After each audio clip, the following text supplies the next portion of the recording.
That has to, the minimum wage has to go along with how much we pay for housing.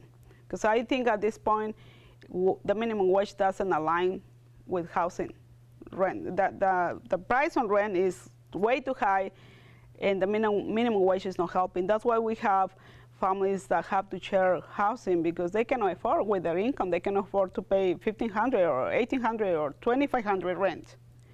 And I was living just across the street at Montebella, and when I was looking for a place to live there, $2,500. It's something that I cannot afford to pay, unless I have another family living with me, sharing the rent. Since I don't like that, then I had to move to another area where I could afford something better. I think we had to balance the situation, to talk to the persons talk to the people that have the power to lower the rent. Because I tell homeowners, even if you charge $2,500, you know where you're going to, because people won't be able to afford it. So they have to have more people living there. And what's going to happen with that? Then they are going to destroy your house. Because with too many people using all the services in the house, sooner or later, the carpet will be run out, the paint, everything. So having one family taking care of your house, I think is more important than having too many people living in the house. I have been in places where I found 21 persons living in one place, 21. Not even enough room for everybody. And that's something that I don't think is right. But at the same time, they cannot afford on their own to pay $1,500 or $2,000 or $1,800, whatever the rent will be. Great question. It goes back again, $9 billion industry. The people I went to school with in New York, and we started talking about these main issues. And a lot of the issues we're talking about really relate to the questions you have asked. In New York, there's a campaign called Fight for 15. They're looking at the minimum wage at $15. I guess $15 is good. Here, the $9 billion industry, if they were to dedicate portions or percentages of that money to housing, to our education, to start dedicating to a true living wage as well. Every time taxes are raised here, they're not raising the paycheck for our parents either, or ourselves. So taxes keep going up because of police and fire. They need more money, more services, but the problems are also up here. They have not been resolved. And guess what happens to our paycheck? It keeps going like this, keeps going down and down. So for us, I think a true living wage here would be $18 an hour because of the $9 billion industry. Now, people are saying, well, that's too much money for a high school student to be earning. Well, how is it that In-N-Out Burger can be competitive and actually pay a better above minimum wage, and they actually retain their employees? Once you work there, you stay there for a while. Yet Walmart, McDonald's, all these places are revolving doors. You work there for a little time and you're out, in and out. Well, it goes back again. You want us to pay for more housing, more money, our water bills go up, electricity's up, child care is not free. It costs a lot of money for child care as well. Yet we're getting paid peanuts out there in the fields. No, it deserves. Now, if you raise that money, $18, you got to do something for small businesses as well, where they get credits. Small businesses are your community backbone as well. So the big corporations spend 90% of our water. They consume 90% of our water, but they're not paying the big. They use all our roads. If you look at all our roads, go down any road here, you're going to see the big trucks, the big heavy trucks loaded.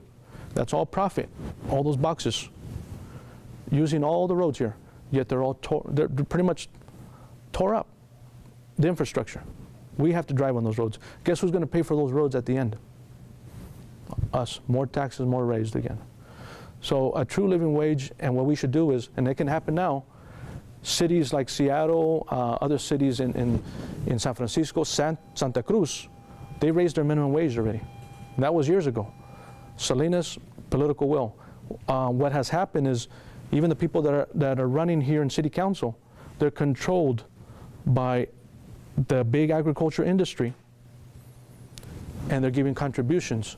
So that will never come up. As long as these people get these positions all the time, that conversation will not happen. Rent control, living wage increase, more services to the youth, true prevention services, that policy is not going to happen.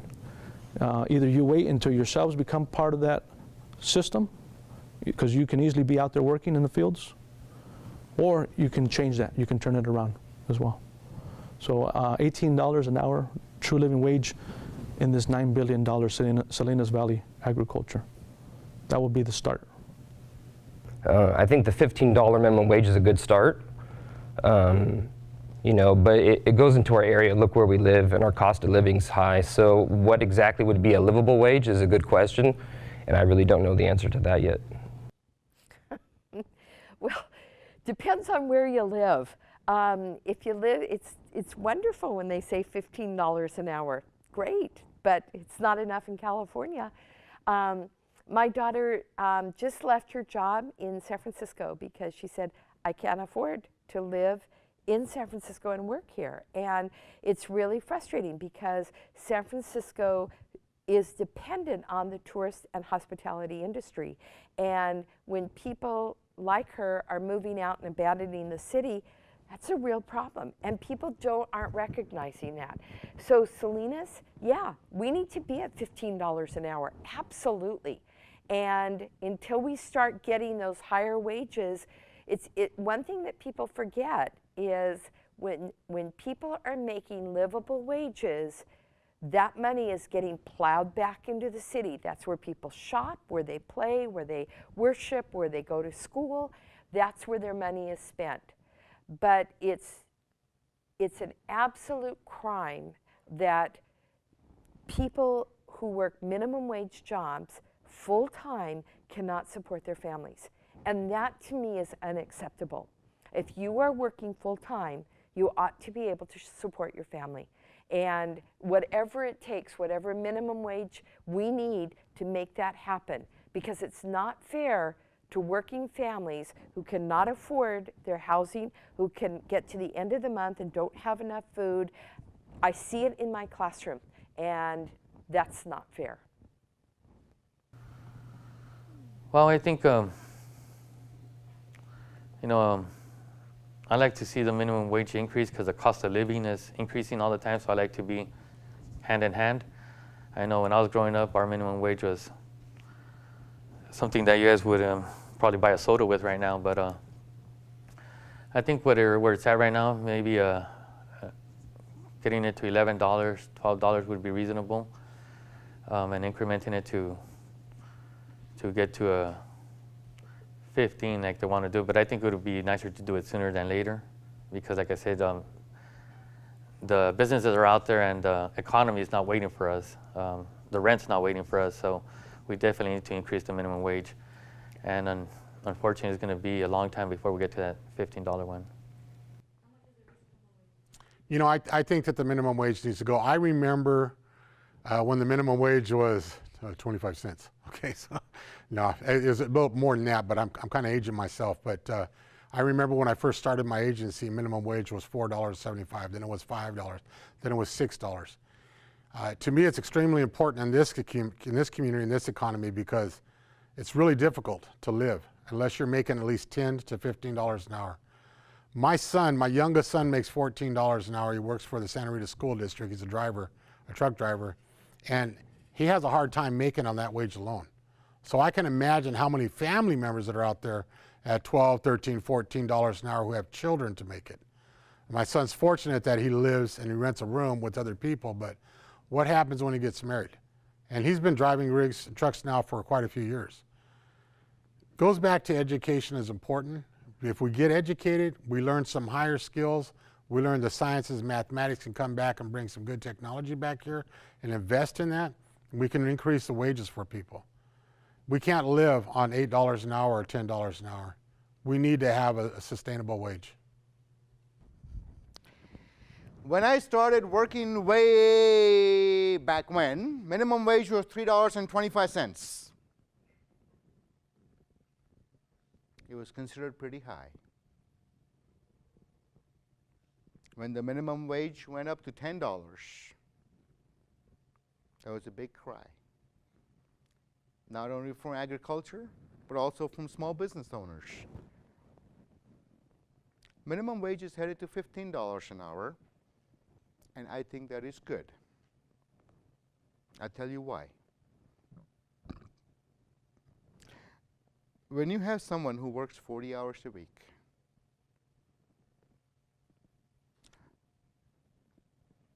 five days a week for a year, and they can't put enough money aside for rent, they have to beg for rent subsidies in Section 8 housing, who can't make their own choices on buying the food and enjoy the lifestyles they want,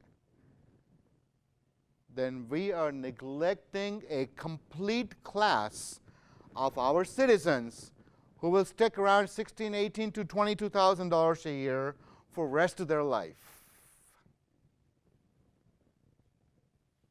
which is not right. I'm all for money. I'm all for wealth accumulation. I don't mind having a couple, $4 or $5 million. Wouldn't you?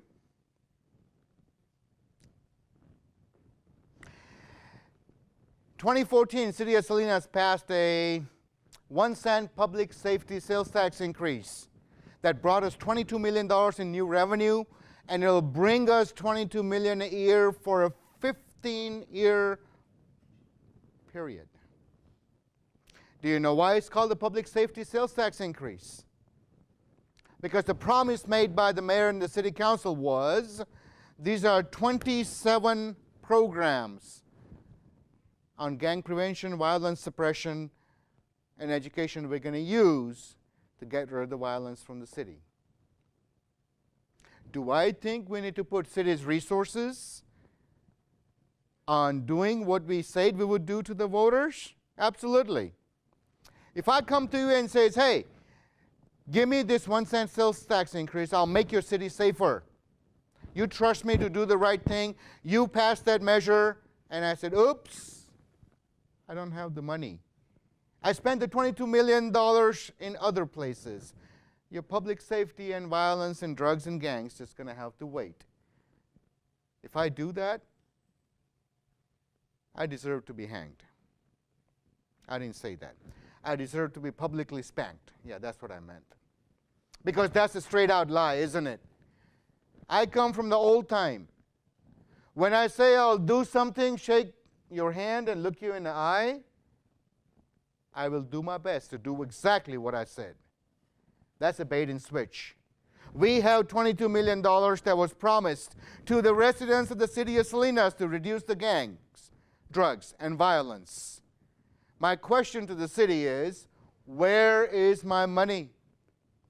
Where are more cops? Where are my after-school programs and drug and gang prevention programs? You took my money. Where are all these things you promised? It'll be tough to get a clear answer from the city because that money is not there anymore. Money is spent already. And that's a problem. We need to fix that.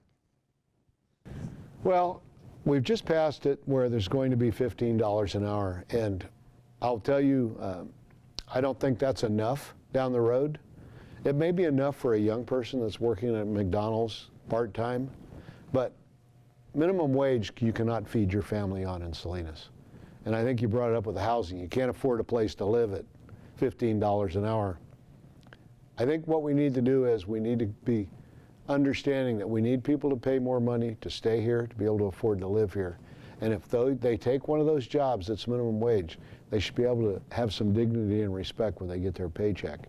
I think what would help is if the federal government and the state government would realize that taxing a person that makes minimum wage, you know, other than Social Security or disability, they take your money and then they send it back to you. Why? Why don't we just leave them make their $15 an hour or whatever it is? And I think you would find that it would make it more affordable. Now, if you make $15 an hour, time they get done, you get about $9.